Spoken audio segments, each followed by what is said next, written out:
فدائے جان، قسط نمبر 10۔ یہ تو پولیس اسٹیشن نہیں ہے۔ آپ لوگ یہ مجھے کہاں لے کر آئے ہیں؟ آپ لوگ میرے ساتھ غلط کر رہے ہیں کیونکہ وہ ڈرگز میرے نہیں ہیں۔ آپ لوگ مجھے اس طرح بنا ثبوت کے گرفتار نہیں کر سکتے۔ چھوڑیں مجھے ابھی کے ابھی، ورنہ میں آپ لوگوں کے خلاف آواز اٹھاؤں گی۔ پولیس وین کو ایک فارم ہاؤس میں داخل ہوتے ہوئے زہرا بتول حیرانی سے دیکھتی، ہوش آتے ہی وہ سامنے عالی شان فارم ہاؤس سے اپنی نظریں ہٹا کر سخت پریشانی سے اپنے ساتھ بیٹھی لیڈی کانسٹیبل سے بولی، چٹاخ، بہت زبان چلتی ہے تمہاری۔ اب ایک لفظ بھی اس منہ سے نکلا تو گاڑی سے باہر پھینک دوں گی میں تمہیں، لڑکی۔ لیڈی کانسٹیبل نے اسے ایک زوردار تھپڑ جڑتے ہوئے سخت غصے سے کہا۔ زہرا بتول تھپڑ کی وجہ سے سخت ڈر کر اس لیڈی کانسٹیبل سے دور ہو گئی۔ وین جھٹکے سے رکتے ہی بری طرح سے زہرا بتول آگے کی طرف کو جھکی۔ سر، اسے میں لے کر جاؤں بگ برادر کے پاس یا آپ خود ان کے پاس اسے لے کر جائیں گے؟ وین جب پورچ میں رکی تو لیڈی کانسٹیبل نے وین کا دروازہ کھول کر باہر نکلی اور ہاتھ آگے بڑھا کر اسے گھسیٹنے والے انداز میں وین سے باہر نکال کر اسے لیے سامنے کھڑے ایس پی کی جانب بڑھتی ہوئی اسے دیکھتی ہوئی بولی، بگ برادر؟ اس لیڈی کانسٹیبل کے منہ سے باس سنتی زہرا بتول کی آنکھیں اس لیڈی کانسٹیبل اور ایس پی پر جم کر رہ گئیں۔ نہیں، تم اسے میرے پیچھے لے کر آؤ، کیونکہ یہ لڑکی مجھے شریف اور معصوم لگ رہی ہے، اور اوپر سے پردہ دار بھی ہے اور پردہ کرتی ہے، اور دوسری بات، اس لڑکی سے میری نہیں اس کھڑوس بگ برادر کی دشمنی ہے۔ اگر میں نے اسے ہاتھ لگایا نا تو وہ مجھے کچا چبا جائے گا۔ میں اسے اچھے سے جانتا ہوں، بٹ اس بار میں اس کی اس حرکت سے ناخوش ہوں، کیونکہ مجھے یہ لڑکی غلط نہیں لگ رہی ہے۔ یہ پاگل پتہ نہیں کیوں اور کیسے اس بیچاری کے پیچھے پڑ گیا ہے۔ ایس پی نے زہرا بتول کی جانب دیکھتے ہوئے کہا۔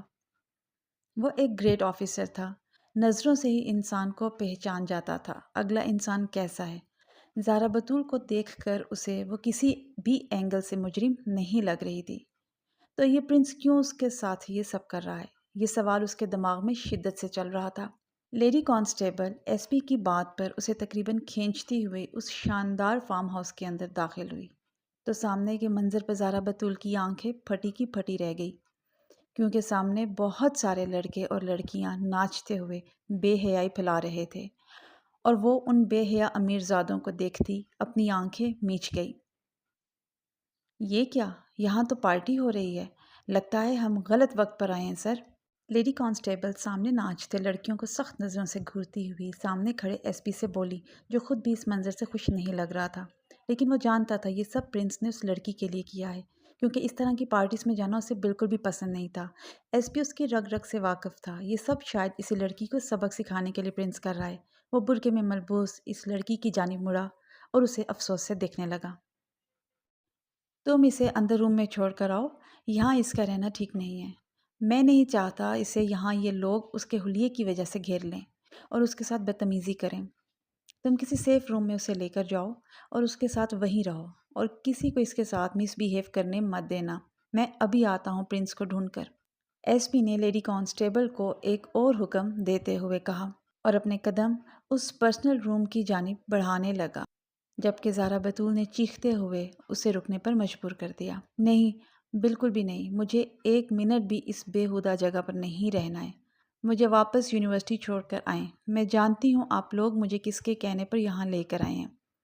شرافت سے مجھے واپس اسی جگہ پر چھوڑ کر آئیں جہاں سے آپ لوگوں نے مجھے اٹھایا تھا۔ اگر آپ لوگ ایسا نہیں کریں گے تو میں آپ لوگوں کے خلاف کمپلین کروں گی۔ زہرا بتول نے سخت نظروں سے ان دونوں کی جانب دیکھتے ہوئے کہا، دیکھیے میڈم، میں نہیں جانتا آپ لوگوں کی دشمنی کیا ہے، لیکن میں آپ کو ایک ایڈوائس دینا چاہتا ہوں۔ آپ اس طرح شور مت کریں۔ آپ بالکل بھی نہیں جانتی وہ کتنا بڑا ظالم انسان ہے۔ اگر آپ اس طرح چیخی اور شور کریں گی تو اسے اور شے ملے گی اور آپ پر اور ظلم کرنے کا، ساتھ ہی ساتھ وہ گھمنڈی انسان آپ کی فیملی کا بھی جینا حرام کر دے گا۔ پلیز سوچ سمجھ کر ایکشن لیں۔ مصیبت میں تو آپ پڑ چکی ہیں، اب اس طرح باغی بننے کے چکر میں کہیں اپنا سب کچھ ہی نہ کھو دیں، سو بی کیئرفل۔ کانسٹیبل آپ کو ایک روم میں لے کر جائے گی تو آپ وہاں جا کر ٹھنڈے دماغ سے کچھ ایسا سوچیں کہ وہ آپ کا پیچھا خود چھوڑنے پر مجبور ہو جائے۔ ایس پی نے نہایت آرام سے اسے سمجھاتے ہوئے کہا۔ تو زہرا بتول نے اپنی نقاب سے جھانکتی خوبصورت آنکھوں سے ایس پی کی جانب دیکھا تو اس کے اس طرح دیکھنے پر ایس پی اس کی گہری سیاہ خوبصورت آنکھوں میں کھو سا گیا۔ سر، لیڈی کانسٹیبل ایس پی کو ساکت کھڑے زہرا بتول کی جانب دیکھتے پا کر اسے آواز دینے لگی۔ ہاں، کیا بات ہے عائشہ؟ وہ لیڈی کانسٹیبل کے بلانے پر بری طرح سے چونکا۔ سر، آپ جا کر جلدی سے بگ برادر کو بتائیں، ہمیں اسٹیشن بھی تو جانا ہے۔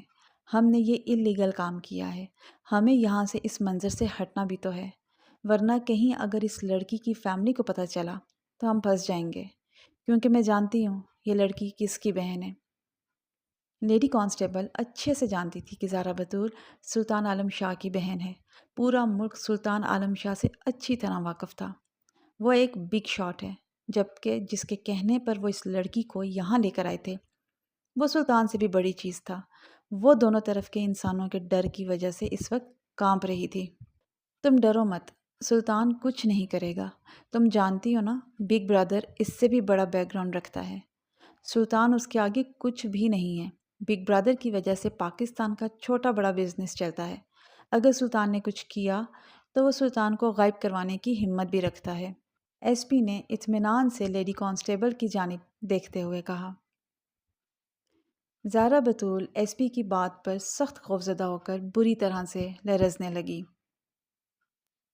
ایس پی اپنے بگ برادر کو ڈھونڈتا سوئمنگ پول ایریا میں داخل ہوا تو سامنے پول میں تیرتے اپنے بگ برادر کے پول میں موو کرتے مضبوط قدرتی جسم کو ستائشی نظروں سے دیکھنے لگا۔ ہائے میرے پیارے ظالم بگ برادر، کیسے ہو تم؟ ایس پی نے اسے پکارا تو اس کا چہرہ جو پانی کے اندر تھا، ایس پی کی آواز پر اس نے اوپر اٹھایا تو چہرہ اوپر اٹھانے کی وجہ سے پانی کسی ناگن کی طرح رینگتے ہوئے اس کے خوب رو چہرے سے نیچے بہنے لگا۔ بگ برادر، میں لڑکی کو تمہارے کہنے پر اسٹیشن کے بجائے یہاں تمہارے فارم ہاؤس پر لے کر آ گیا ہوں۔ وعدے کے مطابق اب تم میرا ٹرانسفر رکوا دو، ورنہ میں لڑکی کو لے کر یہاں سے سیدھا یونیورسٹی پرنسپل کے آفس میں جاؤں گا تمہاری شکایت کرنے۔ مگر تم تو بگ برادر ہو، پرنسپل سے خاک ڈرو گے، تم سے یونیورسٹی میں سب ڈرتے ہیں۔ لیکن ڈیئر بگ برادر، کوئی بات نہیں، ایک شخص ہے نا جس سے تم سخت ڈرتے ہو، وہی اب تمہیں اس چیز سے روکیں گے اگر تم باز نہیں آئے۔ زیرون تو سچ مچ میں دادا محترم کے پاس جا کر تمہاری جھوٹی شکایت کراؤں گا کہ تم آج کل ایک لڑکی کے عشق میں گرفتار ہو کر اپنے مقصد سے پیچھے ہٹ رہے ہو۔ میں اچھے سے جانتا ہوں تم نے آج ایک اہم میٹنگ اٹینڈ کرنے اسلام آباد جانا ہے۔ اگر تمہاری ویڈیو میں جا کر دادا محترم کو دکھاؤں تو تم اچھے سے جانتے ہو وہ تمہارے ساتھ ساتھ اس لڑکی کو بھی زندہ نہیں چھوڑیں گے، اور مجھے پتہ ہے تم جتنا بھی اس سے نفرت کرتے ہو اسے دادا محترم کے حوالے بالکل بھی نہیں کرو گے۔ وہ سر ہلا کر اپنے سلکی چاکلیٹی براؤن بالوں سے پانی چھٹکنے لگا اور پھر نیچے جھک کر ایک ہاتھ آگے کرتا تیر کر پول کے کنارے پر پہنچا تو ایس پی اسے پول کے کنارے آ کر پشت ٹکا کر کھڑے ہوتے ہوئے دیکھ کر تیزی سے آگے بڑھا اور پول کے کنارے رکھے برانڈڈ سگریٹ کا ڈبہ اٹھا کر اس میں سے ایک سگریٹ نکال کر اس کے منہ سے لگا کر دانت کچکا کر اس سے بولا، تم وہاں جھوٹی کہانیاں بناؤ گے اور میں یہاں تمہاری زندگی میں ایک طوفان لاؤں گا، ساحر راجپوت۔ زیرون راجپوت نے سگریٹ کے دھوئیں فضا میں چھوڑتے ہوئے اسے نرمی سے دھمکاتے لہجے میں کہا۔ یہی چیز مجھے روکتی ہے بگ برادر، ساحر نے سخت چڑھتے ہوئے کہا۔ وہ جانتا تھا اگر اس نے دادا کے پاس جا کر ان کے لاڈلے پوتے کی شکایت کی تو وہ اسے اس شاندار جاب سے ہٹانے کے ساتھ ساتھ اس کا جینا بھی حرام کر دیں گے۔ تو مجھے جاننے کے باوجود کیوں تم میرے اندر سوئے ہوئے آرام فرما رہے اس کمینے انسان کو جگاتے ہو جسے صرف خون خرابے اور لوگوں کی زندگیاں برباد کرنا پسند ہے، ساحر راجپوت؟ وہ اپنا رخ بدل کر ساحر راجپوت کی جانب ہوا اور سر اٹھا کر اسے دیکھتے ہوئے طنزیہ انداز میں مسکراتے ہوئے بولا، اس بار تم غلط کر رہے ہو زیرون راجپوت۔ وہ لڑکی مجھے ایسی نہیں لگ رہی جو تم نے اس کے بارے میں مجھے بتایا تھا، اور اظہف راجپوت کی جو حالت ہے اس کا ذمہ دار وہ لڑکی نہیں، اس کا بھائی ہے۔ یا تم کیوں اس کے بھائی کی سزا اس لڑکی کو دینا چاہتے ہو؟ تم اس سلطان سے آسانی سے جیت سکتے ہو، پھر کیوں یہ سب کچھ کر کے اپنا امیج اور بھی زیادہ خراب کر رہے ہو؟